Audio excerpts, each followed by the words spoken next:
வணக்கம் ஆடிட்டர் கிருஷ்ணன் பேசுகிறேன். இந்த வீடியோ வந்து ரீசெண்டாக போட்ட வீடியோவுக்கு கீழே சில கமெண்ட்ஸ் வந்திருந்தது. அதில் வந்துட்டு ரொம்ப வேலிடான கமெண்ட் மட்டும் நான் எடுத்து இந்த வீடியோவில் பேச போகிறேன். டைரக்ட் டேக்ஸ் கோடு வந்து 2025 வரப்போகுதுன்னு கேள்விப்பட்டோம். அது வந்தால் என்ன ஆகும்? நான் இப்போ சிஏ இன்டர் படிக்கிறேன், அது எனக்கு அஃபெக்ட் ஆகுமா? அந்த மாதிரிலாம் சில கேள்விகள்லாம் கேட்டுட்டு இருந்தாங்க.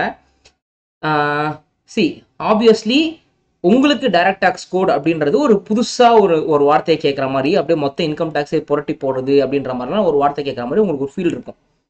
நான் டைரக்ட் டேக்ஸ் கோட் அப்படின்ற வார்த்தையை வந்து இன்னைக்கு கேட்கல, நேற்று கேட்கல, போன வருஷம் கேட்கல, அதுக்கு முன்னாடி வருஷம் கேட்கல, 2009 2010 கேட்டேன் அந்த வார்த்தையை. இன்ஃபேக்ட் நான் 2011 டைரக்ட் டேக்ஸ் கோடுன்னு ஒரு டிராஃப்டை வச்சு படித்த ஞாபகம்லாம் எனக்கு இருக்குது. 2011 மார்ச் ஏப்ரலில் ஏதோ ஒரு டைரக்ட் டேக்ஸ் கோட்னு ஏதோ ஒரு டேக்ஸ் மேனா ஏதோ ஐ திங்க் டிராஃப்ட்னு சொல்லி ஏதோ ஒரு புக் கூட பப்ளிஷ் பண்ணாங்கன்னு நினைக்கிறேன். ஏதோ அதை படித்த ஞாபகம்லாம் கூட எனக்கு இருக்குது. ஸோ டைரக்ட் டேக்ஸ் கோட் அப்படின்றது வந்து கவர்மெண்ட் ரொம்ப வருஷமாக ட்ரை பண்ணுது கொண்டு வரத்துக்கு. ஆனால் வந்து அதை கொண்டு வர முடியல. இன்னைக்கு நேற்றுக்குன்னு இல்லை, நான் சொல்கிறத புரிஞ்சுக்கோங்க. நான் 2011 அதை நான் படிச்சிருக்கேன்னா நீங்கள் செக் பண்ணிக்கோங்களேன். அப்போ எவ்வளோ வருஷம் ஆயிருக்குது? கிட்டத்தட்ட 13 வருஷமாக ட்ரை பண்ணிக்கிட்டு இருக்காங்க. 14வது வருஷம் வந்துருச்சு. இப்போ நீங்கள் உடனே கேட்பீங்க, ஃபினான்ஸ் மினிஸ்டர் இப்போ தானே அதை பற்றி பேசியிருக்காங்கன்ட்டு. ஒரு ஃபினான்ஸ் மினிஸ்டர் வரும்போது அதை பற்றி பேசிட்டு தான் இருப்பாங்க. Okay, so it is not that easy to bring direct tax code. Point number 1. So அத்தைக்கு மீத்த முளைச்சா சித்தப்பான்ற மாதிரி வரட்டும் பார்த்துக்கலான்றது தான் என்னோட பாயிண்ட். அதனால இப்போவே உட்காந்துட்டு போகாத ஊருக்கு வழி தேட தேவையில்லை. வரட்டும், இம்ப்ளிமெண்ட் ஆகட்டும், அதுக்கப்புறம் நம்ம அதை பற்றி பேசுவோம். ஸோ இதே மாதிரி தான் இந்த ஐஏஏ ஆரம்பித்தோம், இந்தியன் இன்ஸ்டியூட் ஆஃப் அக்கௌண்டன்ஸ் சொல்லிட்டு ஒன்று பற்றி பேசினாங்க. உடனே ஒரு வாரம் 2 வாரம் அதையே பற்றி பேசிக்கிட்டு இருந்தோம் எல்லாரும்.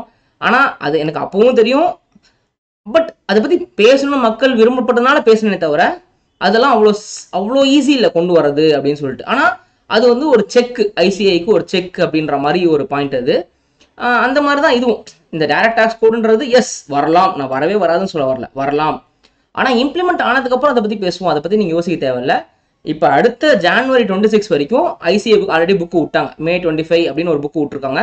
January 26 வரைக்கும் இந்த சிலபஸ் தான் உங்களுக்கு இருக்கும், மாறவே மாறாது. ஸோ January 26 அட்டம் வரைக்கும் கண்டிப்பாக கண்ண மூடுன்னு இப்போ விட்ட ரிலீஸ் பண்ண புக்கு, இந்த நவம்பர் மாதத்தில் ஒரு புக் ரிலீஸ் பண்ணாங்க. நவம்பர் மாதமா டிசம்பர் மாதம் ஸ்டார்டிங்லேயே ஒரு புக் ரிலீஸ் பண்ணாங்க.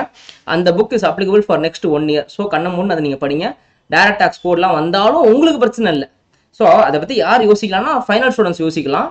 இன்டர் ஸ்டூடெண்ட்ஸ் எல்லாம் அதை பற்றி யோசிக்க தேவையில்லை. உடனே ஃபைனல் ஸ்டூடெண்ட்ஸ் கமெண்ட் பண்ணுவான், எங்களுக்கு என்ன சார் பர்சன்ட் வரட்டும், நான் வரட்டதுக்கு அப்புறம் வந்ததுக்கப்புறம் பார்த்துக்கலாம். வந்த உடனே முதல்ல அது உடனே அப்ளை ஆகாது.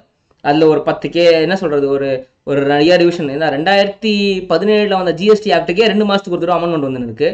அண்ட் எனக்கு தெரிஞ்சு முதல் 100 நாள்லேயே 1000 அமெண்ட்மெண்ட் வந்துச்சு. அது ஜிஎஸ்டி வந்த புதுசே நான் சொல்கிறேன். ஸோ அதெல்லாம் அவ்வளோ சீக்கிரமாகலாம் டக்குன்னு ஜிஎஸ்டியாவது பரவாயில்ல, பட் இன்கம் டேக்ஸ்னால் அவ்வளோ சீக்கிரமாக கொண்டு வந்தால் ரெவென்யூ கச்சா முச்சான் லாஸ் ஆகிடும். ஸோ ஏதாவது தத்தக்கா புத்தான்னு கொண்டு வந்துட்டான்னு வச்சுக்கோ. இப்படி தான் ஒரு செக்ஷனை கொண்டு வந்தாங்க.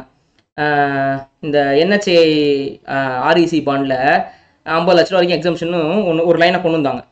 54 ECன்னு நினைக்கிறேன் அந்த செக்ஷன். அது கொண்டு வந்தாங்க அந்த காலத்தில். கொண்டு வந்ததுக்கப்புறம் அதை ஒவ்வொருத்தரும் இன்டர்பிரட் பண்ணி 1 கோடி ரூபாய்க்கு எக்ஸம்ஷன் கிளைம் பண்ணிட்டான்.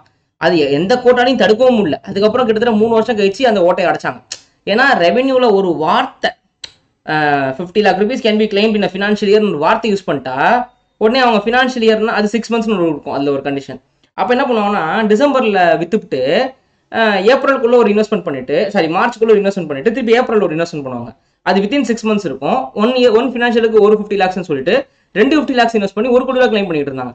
ஸோ இன்கம் டேக்ஸ்லாம் வந்து ரொம்ப ரொம்ப ரொம்ப சென்சிட்டிவான ஒரு விஷயம்.